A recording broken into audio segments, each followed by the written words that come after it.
আসসালামু আলাইকুম দর্শক।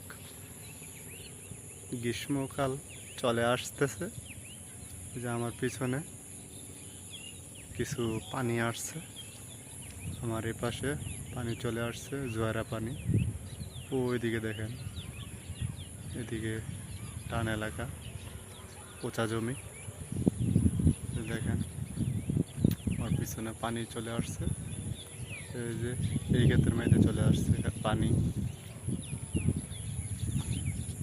তো এই জমিগুলা একটু উঁচু, আমার পিছনে নাইলা ক্ষেত রয়েছে, নাইলা ক্ষেত।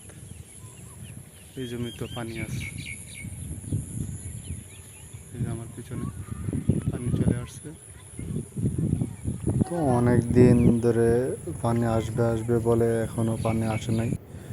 তো এই তো বৃষ্টি, হঠাৎ 2 দিন বৃষ্টি হচ্ছে, তো বৃষ্টির কারণে ইনশাল্লাহ পানি খুবই কাছাকাছি চলে আসছে। তো এই দিক দিয়ে শহীদ ভাইয়ে ধান লাগানো শুরু করছে।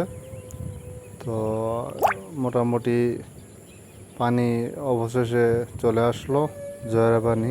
এই যে দেখতেছেন সারা চকে পানি আর পানি, টলবল টলবল করতেছে পানি।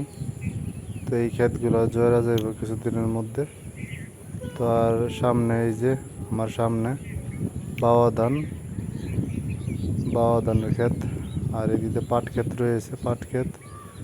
আর এদিক দিয়ে ধান লাগাইতেছে আমার দাদা। তো খুবই কষ্ট করে, খুবই মেহনত করতেছে।